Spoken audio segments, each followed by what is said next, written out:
एक छोटे से शहर में चिंटू नाम का एक गरीब लेकिन खुशमिजाज लड़का रहता था। उसे खाना बनाना बहुत पसंद था, खासकर पाव भाजी। हर दिन वो अपनी छोटी सी ठेली पर पाव भाजी बेचता था, लेकिन उसकी दुकान पर बहुत कम लोग आते थे। सामने वाली बड़ी दुकान पर हमेशा भीड़ लगी रहती थी। एक दिन बारिश हो रही थी, तभी एक बूढ़े बाबा भीगी हुई चिंटू की ठेली के पास आए। बेटा, बहुत भूख लगी है, क्या खाने को मिलेगा?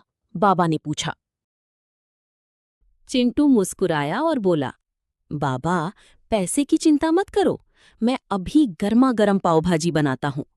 चिंटू ने अपने पास बची आखिरी सब्जियों से स्वादिष्ट पाव भाजी बनाई। बाबा ने जैसे ही पहला निवाला खाया, उनकी आंखें चमक उठीं। वाह, तुम्हारा दिल भी तुम्हारी पाव भाजी जितना अच्छा है, बाबा बोले। फिर बाबा ने अपनी झोली से एक चमचमाता हुआ चम्मच निकाला। ये जादुई चम्मच है, इससे बनाई गई पाव भाजी खाने वाले हमेशा खुश हो जाते हैं। लेकिन याद रखना, इसका इस्तेमाल सिर्फ अच्छे काम के लिए करना। इतना कहकर बाबा अचानक गायब हो गए। अगले दिन चिंटू ने उस जादुई चम्मच से पाव भाजी बनाई। जैसे ही लोगों ने खाया, सब खुशी से झूम उठे। वाह, ऐसी स्वादिष्ट पाव भाजी कभी नहीं खाई, मुझे एक और प्लेट चाहिए। धीरे धीरे चिंटू की दुकान पूरे शहर में मशहूर हो गई। उसकी दुकान के बाहर लंबी लाइन लगने लगी।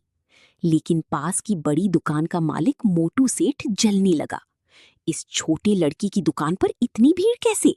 उसने गुस्से में कहा। एक रात मोटू सेठ चुपके से चिंटू की ठेली पर गया और जादुई चम्मच चुरा लिया। अगले दिन उसने उसी चम्मच से अपनी दुकान पर पाव भाजी बनाई। लेकिन जैसे ही लोगों ने खाया, ये क्या, इतनी तीखी? अरे, मेरी जीभ जल गई, पानी लाओ। असल में जादुई चम्मच लालची लोगों के लिए काम नहीं करता था। उधर चिंटू दुखी होकर अपनी ठेली के पास बैठा था। तभी वही बूढ़े बाबा फिर से प्रकट हुए। उन्होंने मुस्कुराकर कहा, चिंटू, असली जादू चम्मच में नहीं, तुम्हारे अच्छे दिल में है। इतना कहते ही जादुई चम्मच उड़कर वापस चिंटू के हाथ में आ गया। मोटू सेठ को अपनी गलती का एहसास हुआ। वो शर्मिंदा होकर बोला, मुझे माफ कर दो चिंटू, मैं लालच में अंधा हो गया था। चिंटू ने मुस्कुराकर उसे माफ कर दिया। उस दिन के बाद दोनों मिलकर शहर वालों को स्वादिष्ट पाव भाजी खिलाने लगे और चिंटू की जादुई पाव भाजी पूरे शहर की सबसे पसंदीदा डिश बन गई। इस कहानी से हमें ये सीख मिलती है कि असली जादू अच्छे दिल और दूसरों की मदद करने में होता है।